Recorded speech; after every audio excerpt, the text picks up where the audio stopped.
Good morning बच्चों।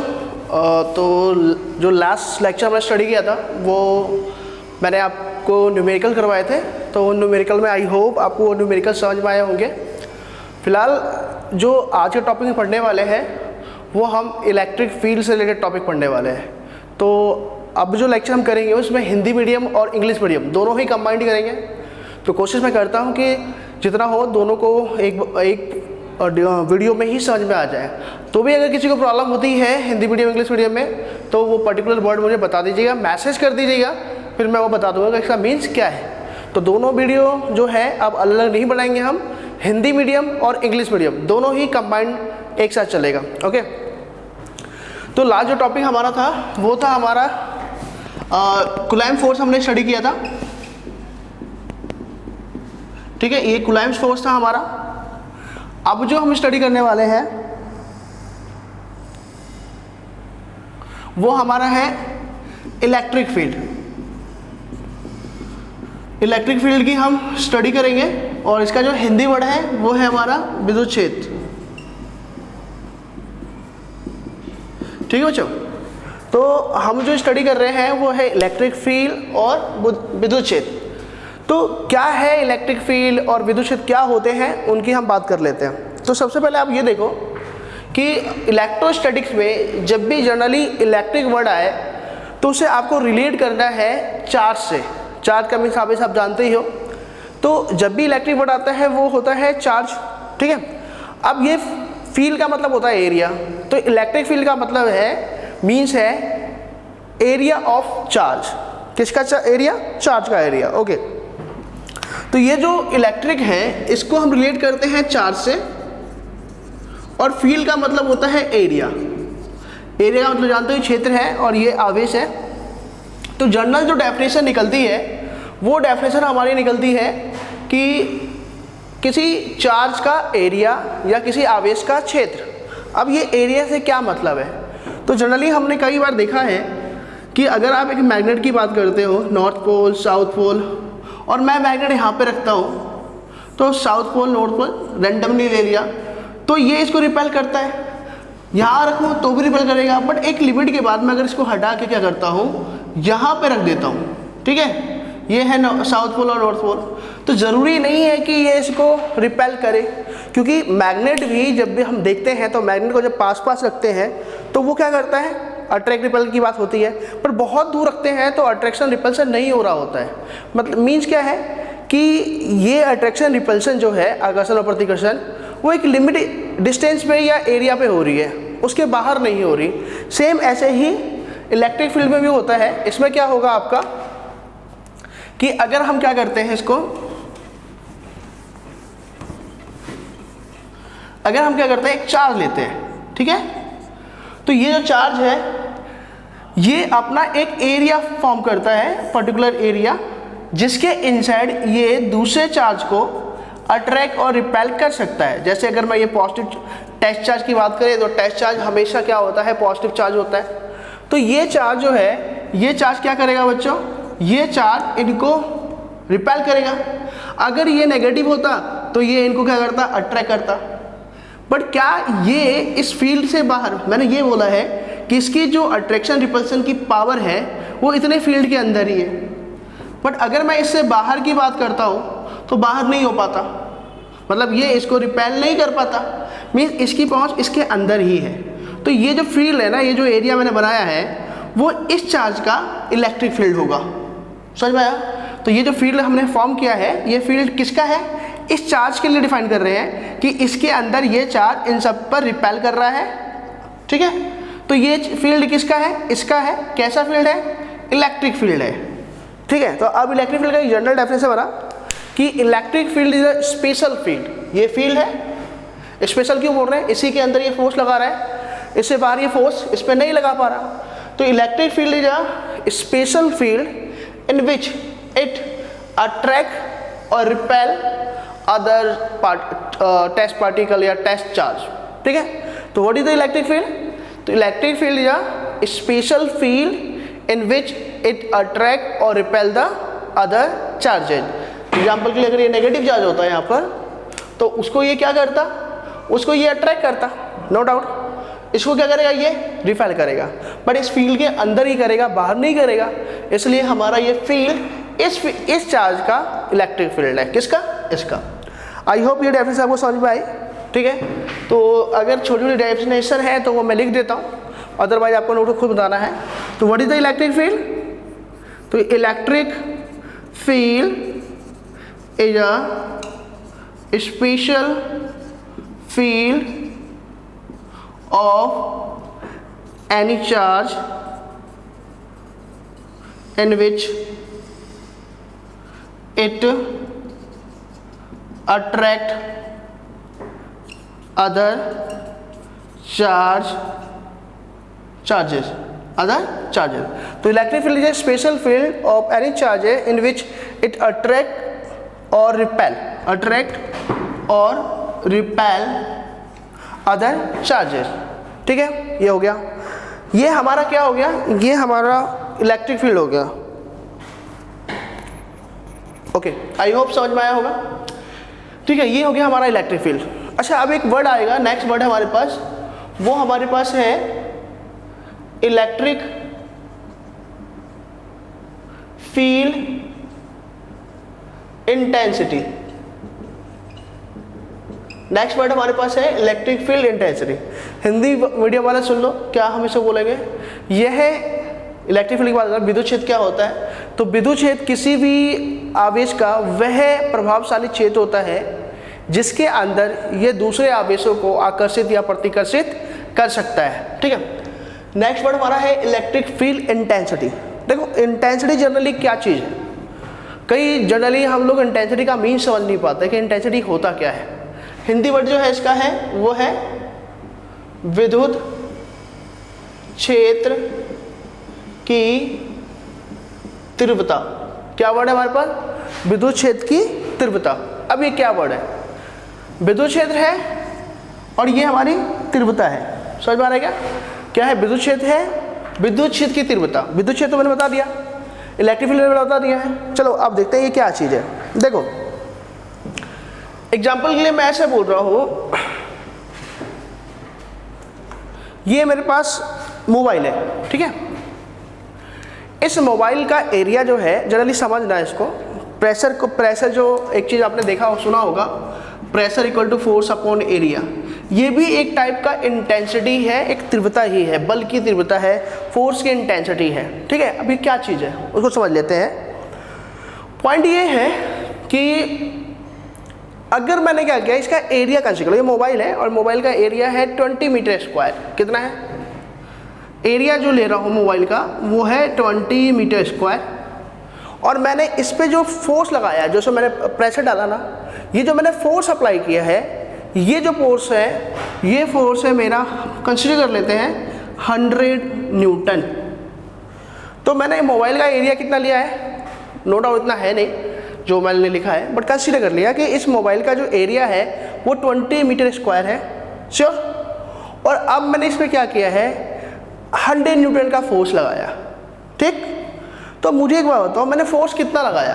तो answer है, मैंने जो फोर्स लगाया है वो है मेरा 100 न्यूटन और जो एरिया है वो 20 मीटर स्क्वायर। तो जब मैंने इसे फोर्स लगाया तो प्रेशर लगाया होगा, वो प्रेशर कितना है? तो आंसर है, प्रेशर जो होगा वो होगा F/A इक्वल टू 20 अपॉन में 100। ये हो गया 5 न्यूटन पर metre square equal to 5 pascal. Generally ऐसे ही मैंने 11th में बता रखा है आपको। ठीक है, तो ये पॉइंट हो गया, मेरा प्रेशर हो गया।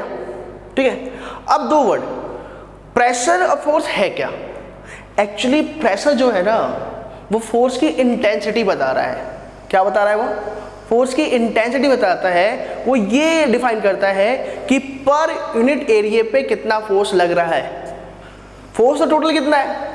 इस पूरे मोबाइल में फोर्स कितना लगा? मैंने फोर्स लगाया 100 न्यूटन, बट मैं ये क्वेश्चन पूछता कि इसके यूनिट एरिया पे कितना फोर्स लग रहा है, तो आप बोलते हैं कि 5 न्यूटन पर मीटर स्क्वायर। क्या बोला मैंने? इसके यूनिट मतलब इकाई क्षेत्रफल पे कितना बल लग रहा है, तो इसके यूनिट एरिया पे कितना फोर्स लग रहा है, तो आप 100 नहीं बोलते, आप बोलते हैं 5 न्यूटन पर मीटर स्क्वायर। ठीक है, तो मैंने क्या पूछा? मैंने क्वेश्चन पूछा कि यूनिट एरिया पर फोर्स कितना लगा, फोर्स पूछा यूनिट एरिया पर, तो आंसर है 5 मीटर स्क्वायर। और यही क्या है, प्रेशर। तो प्रेशर भी एक टाइप का क्या है, फोर्स ही है, बट वो क्या डिफाइन करता है कि यूनिट एरिया पे कितना फोर्स लगा है। और इसको हम बोलते हैं फोर्स की इंटेंसिटी, कि पर यूनिट जो एरिया है जो फोर्स लग रहा है वो भी एक टाइप की इंटेंसिटी होती है, ठीक है। बट यहाँ पर टर्म क्या दे दिया, तो टर्म हमने दे दिया है इसको pressure. Same as electric field में भी ऐसा ही होता है। एग्जाम्पल करने के लिए कंसिडर कर लो कि यहाँ पर 3 कूलम चार्ज होता, कंसिडर कर लो यहाँ पे 3 कूलम चार्ज होता, ठीक है। और मैं ये बोलता कि ये जो चार्ज है वो कूलम्स लॉ के अकॉर्डिंग इस पे जो फोर्स लगा रहा है वो लगा रहा है 100 न्यूटन या 90 न्यूटन कंसिडर कर लो। कितना कंसिडर कर रहे हैं बच्चों हम, तो हम ये कंसिडर कर रहे हैं कि ये जो चार्ज है ये चार्ज इस पर 90 न्यूटन लगा रहा है। तो Q ने 3 कूलम पे कितना फोर्स लगाया। अब Q क्या है वो हम डिफाइन नहीं कर रहे, हो सकता है कुछ भी चार्ज हो, 100 कूलम हो, 200 कूलम हो, डिफाइन नहीं कर रहे हमने जनरली बोल दिया जनरल टर्म में कि ये Q इस 3Q पर कितना फोर्स लगा रहा है, 90 न्यूटन। बट मुझे इंटेंसिटी बतानी है और इंटेंसिटी पर यूनिट के लिए आता है। तो मैं ये चेक करना चाहता हूँ, एक वैल्यू कैलकुलेट करके रखना चाहता हूँ कि अगर इस पॉइंट पर कोई 1 कूलम होता तो उस पर चार्ज फोर्स कितना लगता। तो 3 कूलम पर फोर्स लगा है 90 न्यूटन, 1 कूलम पे क्या लगता, तो 90/3 कूलम इक्वल टू कितना लगता, 30 न्यूटन पर कूलम। क्या समझ में आ रहा है, मतलब अगर इस पॉइंट पर 1 कूलम चार्ज होता तो उस पर ये 30 न्यूटन लगाता। अब अगर ये इंफॉर्मेशन मिल गई तो आप क्या क्या कर सकते हो। यहाँ पर 3 कूलम होता, पूछा कि अगर मैं 3 कूलम रखूँ तो कितना लगेगा, तो 1 कूलम पे 30 लग रहा है तो 3 पे 90 लग जाएगा। अगर ये पूछता 5 कूलम पे कितना लगेगा, तो 1 पे 3 कितना लग रहा है, 30 न्यूटन पर कूलम लग रहा है। अगर 5 पे पूछता तो 150 हो जाता। समझ में आ रहा है क्या नहीं आ रहा। तो मीन्स हमें हर पॉइंट पर क्या कैलकुलेट करके रखना है, फोर्स की इंटेंसिटी। फोर्स की इंटेंसिटी क्यों, क्योंकि अगर हमें किसी भी पॉइंट पर, इस पॉइंट पर मुझे ये इन्फॉर्मेशन मिल जाए कि इस पॉइंट पर फोर्स का इंटेंसिटी कितनी है, पर यूनिट चार्ज पे फोर्स लग कितना रहा है, तो आप इस पर कोई सा भी चार्ज रखते जाओ, आप तुरंत बता दोगे कि भाई इस पर अब इतना फोर्स लगेगा। जैसे मैंने बोल दिया कि यहाँ पर ना 1 कूलम चार्ज पर 100 न्यूटन लग रहा है, कितना लग रहा है, 100 न्यूटन फोर्स। तो आप उससे बताओ 5 पे कितना होता, तो सिंपल 1 पे 100 लग रहा है तो 5 पर 500 लग जाता। तो इसलिए हर पॉइंट पर फोर्स की इंटेंसिटी कितनी है वो हमें कैलकुलेट करनी होती है। जनरली डेफिनेशन तो एक लाइन की है, वो मैं लिख दूंगा और समझा भी दूंगा, बट जनरली इंटेंसिटी वर्ड क्या होता है वो ध्यान रखो। ये प्रेशर भी एक टाइप की इंटेंसिटी है, मीन्स ये फोर्स का अमाउंट बताता है, यूनिट एरिया पे बताता है। और इलेक्ट्रिक फील्ड इंटेंसिटी भी एक इंटेंसिटी है जो वो पर कूलम चार्ज पे फोर्स का अमाउंट बताता है। तो ये पर यूनिट एरिया पे फोर्स का अमाउंट बताता है और ये पर यूनिट चार्ज पे फोर्स का अमाउंट बताता है। जनरली एक ही चीज़ जैसे दिखती है नहीं। फिजिक्स में टर्म, टेक्निकल टर्म अलग है, बट दोनों में ही फोर्स का इंटेंसिटी बताता है पर unit charge, per unit area पर। चलो देखते हैं। तो इलेक्ट्रिक फील्ड इंटेंसिटी की डेफिनेशन क्या है वो मैं लिखवा देता हूँ।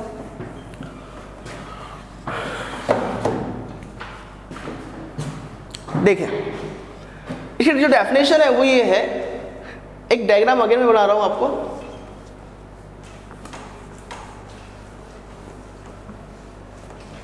देखो आप कंसीडर कर लेते हैं, ये एक फील्ड है और यहां पर एक चार्ज है, अटैच चार्ज है, ठीक है। अब इस पॉइंट पे मुझे इंटेंसिटी निकालनी है। तो फर्स्ट थिंग, इंटेंसिटी हमेशा इलेक्ट्रिक फील्ड के इनसाइड ही निकलेगी, राइट है।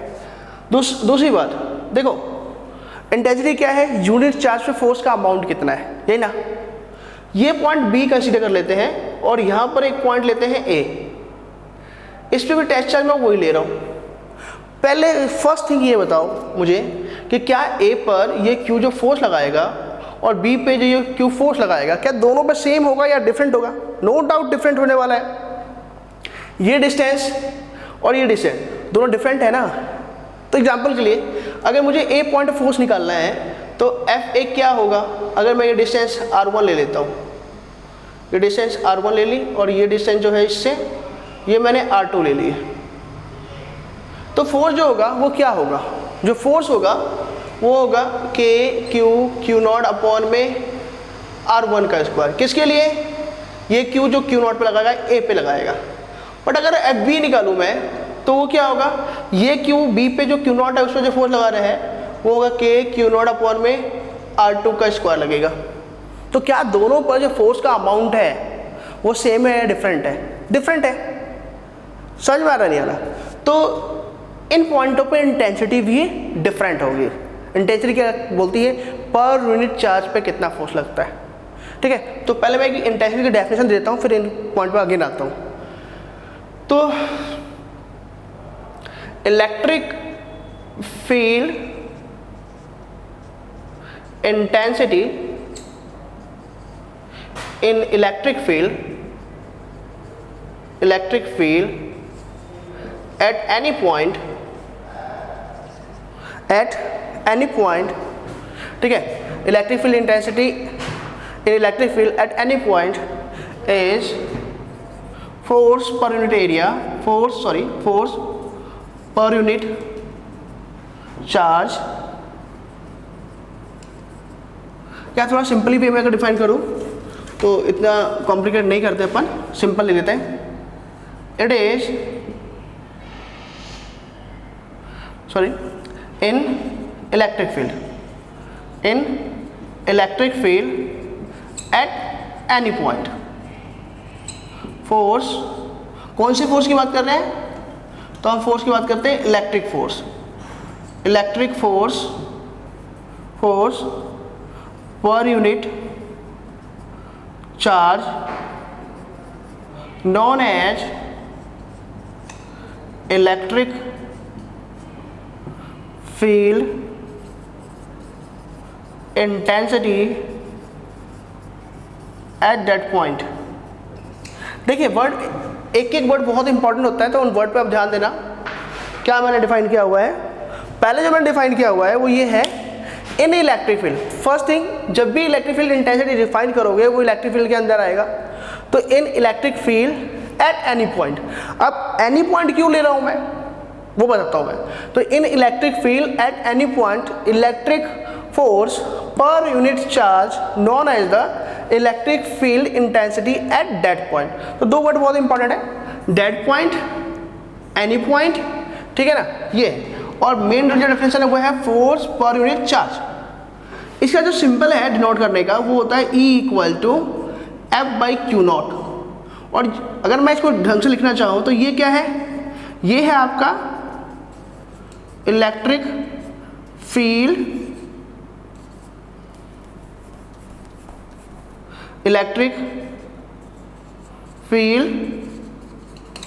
इंटेंसिटी, ये है इलेक्ट्रिक फोर्स, और ये है आपका यूनिट टच चार्ज,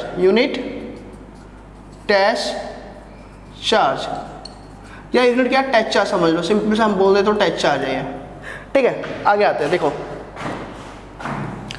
इस फॉर्मूले के अकॉर्डिंग ये कहता है कि अगर इलेक्ट्रिक फील्ड किसी पॉइंट पे आपको निकालना है, किसी भी पॉइंट पे आपको इलेक्ट्रिक फील्ड इंटेंसिटी निकालनी है, तो उस पॉइंट पे आपको पहले इलेक्ट्रिक फोर्स निकालना पड़ेगा और फिर जिस पॉइंट टेस्ट चार्ज पे कंसीडर कर रहे हो उसे डिवाइड करना पड़ेगा। ठीक है, तो मुझे अगर कंसीडर करोगे ए पर इलेक्ट्रिक फील्ड इंटेंसिटी कैलकुलेट करनी है, तो मैंने लिखा है EA, उसी पॉइंट का फोर्स अपॉन में Q0। Q0 क्या है, टेस्ट चार्ज। अगर टेस्ट चार्ज में कुछ और कंसीडर करता हूं तो Q0 की जगह पे वहां पे वो आ जाएगा। फिलहाल यहाँ पे मैंने Q0 ले रखा है, नेक्स्ट क्वेश्चन दिखा दूंगा मैं आपको। ठीक है, अब नेक्स्ट पॉइंट। तो FA क्या है बेटा, FA है Q0 अपॉन में R1 का स्क्वायर अपॉन में Q0, कैंसिल हो गया। EA जो आएगा वो KQ अपॉन में R1 का स्क्वायर आ गया। ठीक है, अगर इसी पॉइंट में मैं EB निकालता हूँ, B का मतलब B पे इलेक्ट्रिक फील्ड इंटेंसिटी निकालता हूँ, तो वो आ जाएगा Q0 अपॉन में R2 का स्क्वायर अपॉन में Q0 से Q0 cancel, EB equal to KQ upon में R2 का स्क्वायर आ जाएगा। अगर एक चीज़ आप देखो ध्यान से, वो ये डिफाइन करता है कि जो इलेक्ट्रिक फील्ड इंटेंसिटी होती है वो ओनली डिपेंड करता है सोर्स चार्ज, किसके इलेक्ट्रिक फील्ड में आपने रखा है। तो ये Q था, उसका ये इलेक्ट्रिक फील्ड था, बी ए पे भी टेस्ट चार्ज क्यू नॉट है, बी पे भी टेस्ट चार्ज क्यू नॉट है, कुछ भी हो मैटर नहीं करने वाला टेस्ट चार्ज यहाँ पर। तो ये जो इस पॉइंट पे इंटेंसिटी लगाएगा उसका फॉर्मूला है के क्यू अपॉन में R1 का होल स्क्वायर, मीन्स कि इलेक्ट्रिक फील्ड इंटेंसिटी वो सिर्फ डिपेंड करेगा सोर्स चार्ज पे, किसका फील्ड है एंड किस पॉइंट पे निकाल रहे हैं उस डिस्टेंस पे डिपेंड करने वाला है। ये रहा सेकेंड का डिस्टेंस R2 था, R2 का स्क्वायर और सोर्स चार्ज। क्या समझ में आया? तो अब मुझे ये बताओ कि अगर डिस्टेंस चेंज होगा तो इलेक्ट्रिक फील्ड इंटेंसिटी भी चेंज होगी, नो डाउट। मीन्स ये ईच पॉइंट पे डिफरेंट होता है, इसलिए आपको इसको पॉइंट वाइज डिफाइन करना पड़ेगा, ईच पॉइंट के लिए डिफाइन करना पड़ेगा, ठीक है। और वो डिफाइन करने के लिए हमने डेफिनेशन क्या लिखी, इन इलेक्ट्रिक फील्ड, क्योंकि मुझे ईच पॉइंट पर डिफाइन करना है, दैट्स वाई हम क्या कह रहे हैं, in electric field at any point, particular point की हम बात कर रहे हैं, electric force per unit charge known as the electric field intensity at that point.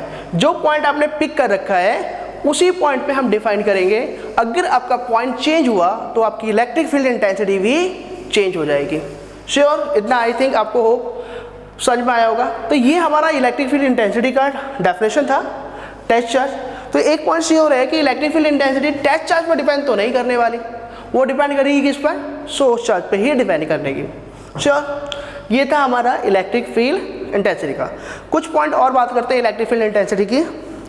आगे अगर आपको डिटेल्स लेवल पर समझना है तो मुकेश सर आपको नो डाउट IIT नीट के न्यूमेरिकल करवाएंगे। अभी तो फिलहाल मैं आपको बोर्ड लेवल का ही यहाँ पर समझाऊंगा, क्योंकि टाइम लेस है और सिलेबस फिजिक्स का बहुत ज़्यादा ब्रॉड है, ठीक है। तो मैं सिर्फ बोर्ड लेवल पर फोकस करूँगा। आपके IIT और नीट के सेक्शन के जो न्यूमेरिकल होंगे जिन्हें पढ़ना है वो मुकेश जी आपको बता देंगे, ठीक है।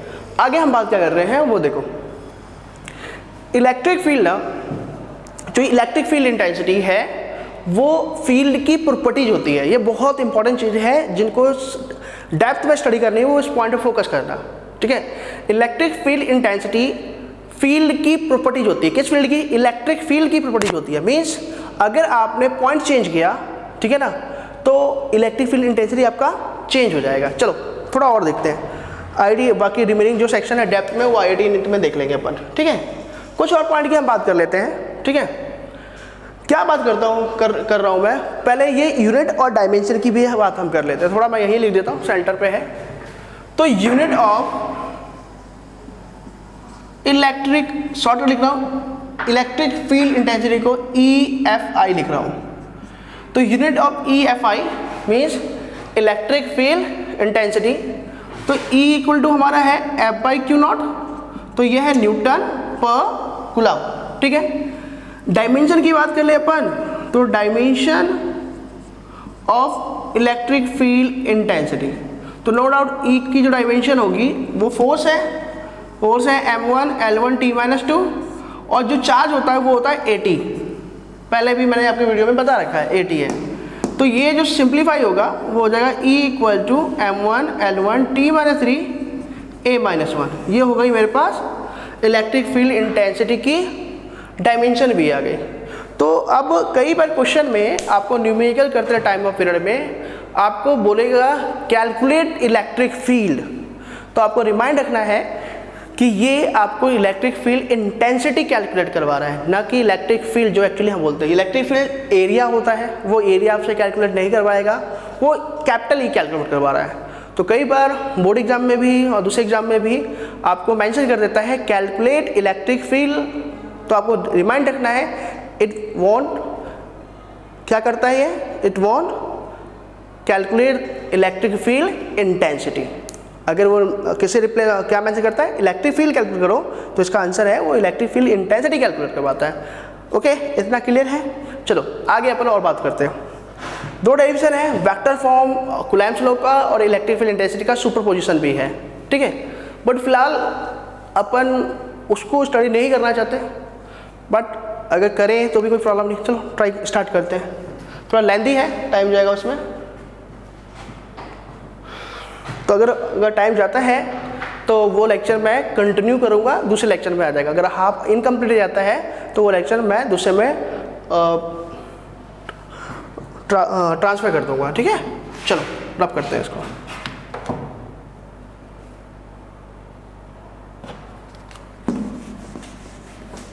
एक मिनट होल्ड करो बच्चों।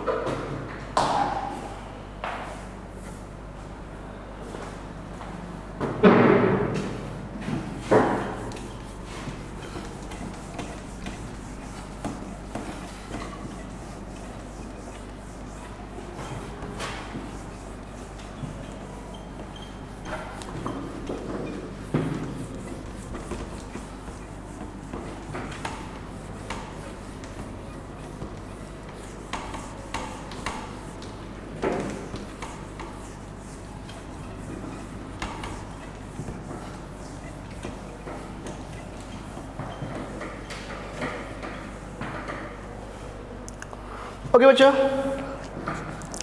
अब जो हम स्टार्ट कर रहे हैं वो स्टार्ट हम कर रहे हैं कूलम्ब्स लॉ का वेक्टर फॉर्म, ठीक है ना।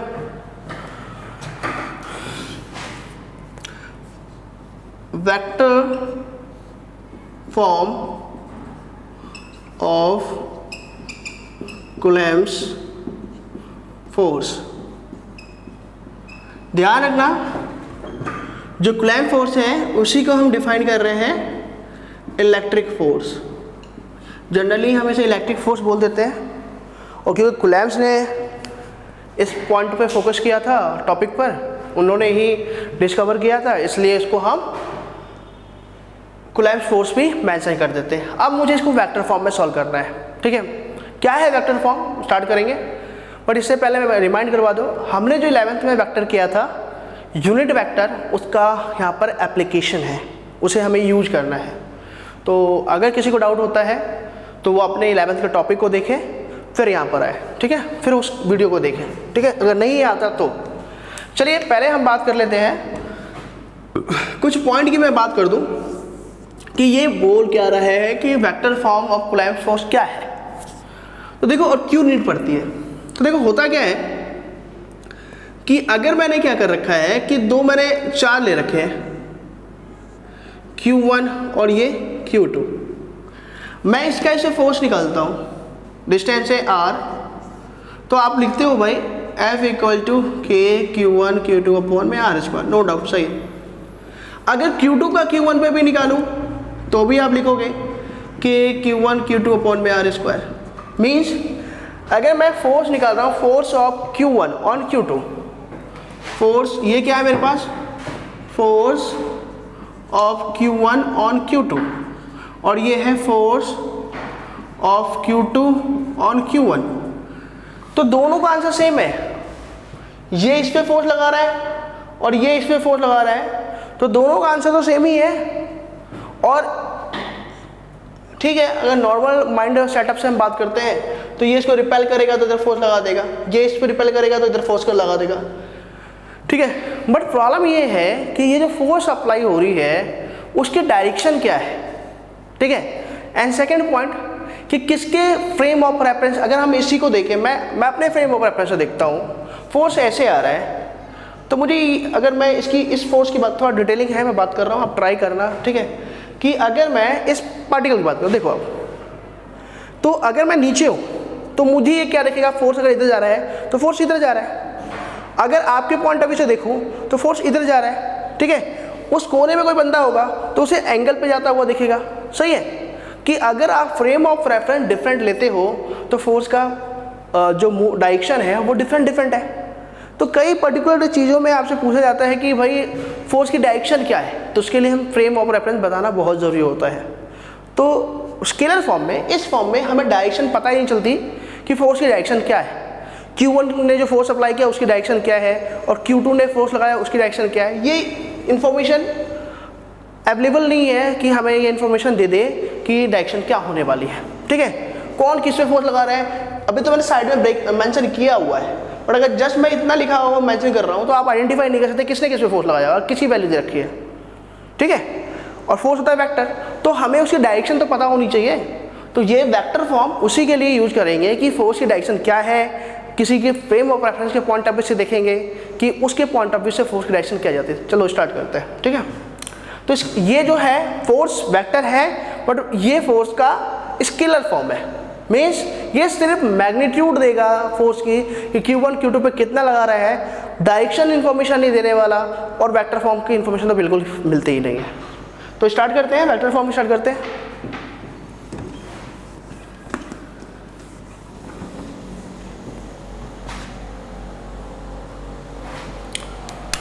चलो जो देखो, सबसे पहले हम फ्रेम ऑफ रेफरेंस की बात करेंगे, नहीं सॉरी फ्रेम ऑफ रेफरेंस की बात नहीं करेंगे, थोड़े बहुत 11th में ऑलरेडी बात की हुई है।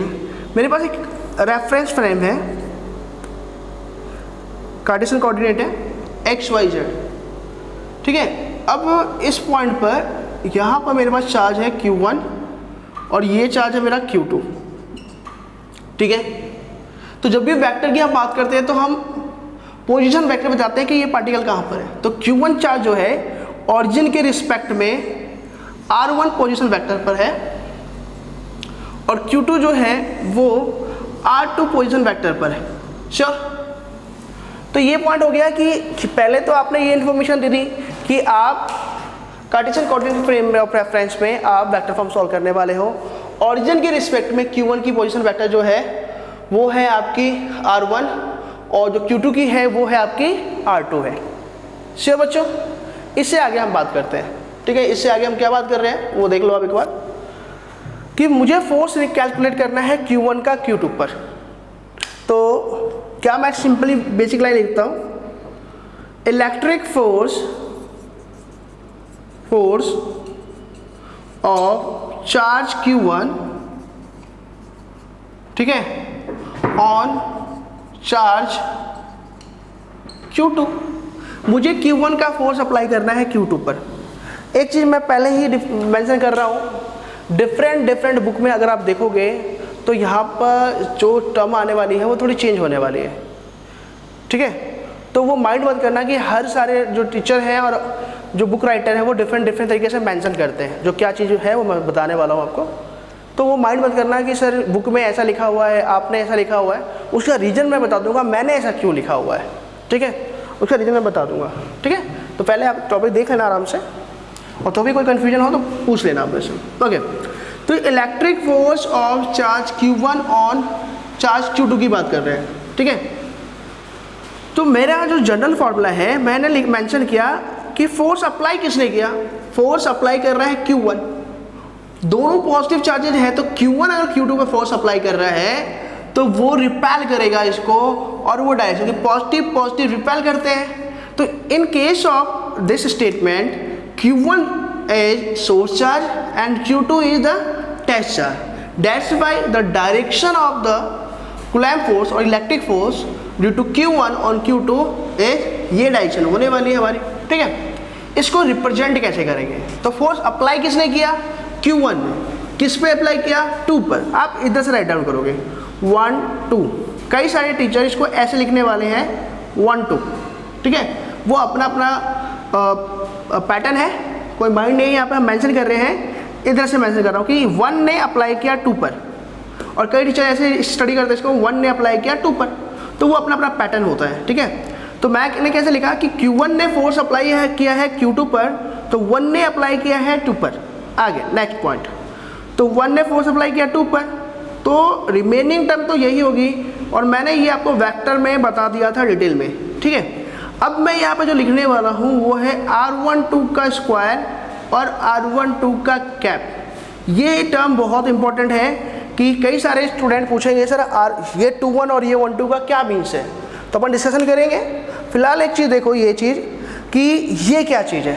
तो हमने जब वेक्टर स्टडी किया था तो वहाँ पर क्लियर कट बताया था कि जो फोर्स होती है उसमें मैग्नीट्यूड होता है एंड डायरेक्शन होती है, और यूनिट वेक्टर डायरेक्शन को डिफाइन करता है।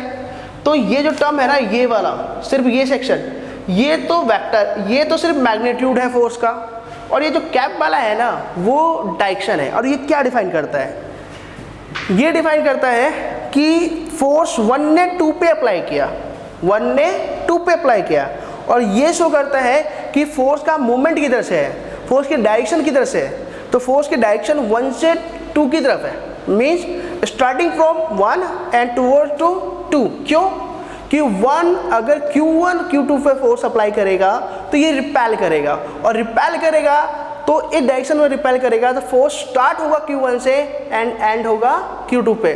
कई सारी कन्फ्यूजन होने वाली इस टॉपिक पे, इसलिए मैं इसे जनरली लास्ट में लेता हूँ, बट अभी मैं समझाने की कोशिश कर रहा हूँ। तो पेशेंसली समझना इसको। ये क्या डिफाइन करता है, 1 ने अप्लाई किया 2 पर, और ये डिफाइन करता है फोर्स की डायरेक्शन क्या है। तो अगर रिपेल है तो रिपेल Q1 अगर Q2 करेगा तो इधर से फोर्स लगाएगा, तो उसकी डायरेक्शन स्टार्ट कहाँ से हुई, 1 से, एंड किस पे हुई, 2 पे। तो ये बोला कि फोर्स जो स्टार्ट हो रहा है वो 1 है और एंड जो हो रहा है वो 2 पर है। बट अगर ये नेगेटिव चार्ज होता, सपोज करो ये नेगेटिव होता, तो क्या ये इसको अट्रैक्ट करता, तो उस केस में अट्रैक्शन इससे इस तरफ जाएगा चार्ज, तो स्टार्टिंग पॉइंट ये होता और एंडिंग पॉइंट वो ये होता। तो ये कई सारे टीचर इस पर फोकस नहीं करते, इसलिए इसको स्टेटमेंट को मेंशन नहीं करते।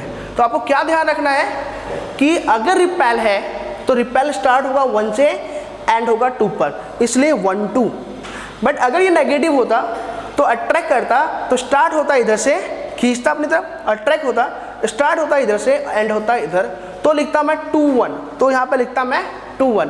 बट 1 2 क्यों लिख रहा हूँ मैं, क्योंकि रिपेल है, रिपेल में ये चार्ज, अभी हम इसका रिपेल निकाल रहे हैं, तो 1 अप्लाई कर रहे हैं रिपेल 2 पर, तो डायरेक्शन 1 से 2, ये वाली चीज़ है। समझ में आया? तो ये है, और ये स्क्वायर जो हम जनरली फॉर्मूले देखते हैं स्क्वायर है।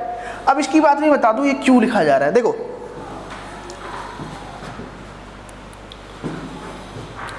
बच्चों, अभी देखो ये इस लेक्चर में जो 40 मिनट का लेक्चर था वो लेक्चर तो हो गया है जनरली ख़त्म। इसी टॉपिक को मैं कंटिन्यू नेक्स्ट लेक्चर में करूँगा। तो आप ये मत समझना कि टॉपिक रिमेन ही रह गया है, ये लेक्चर बहुत डिटेलिंग का है, कंप्लीट हुआ लेक्चर और लगेगा, इस पर 2-3 डेरिवेशन होने वाली है, तो पेशेंसली समझना। ओके, आज के लिए इतना ही, नेक्स्ट लेक्चर में इसे हम और कंटिन्यू करेंगे। Thank you.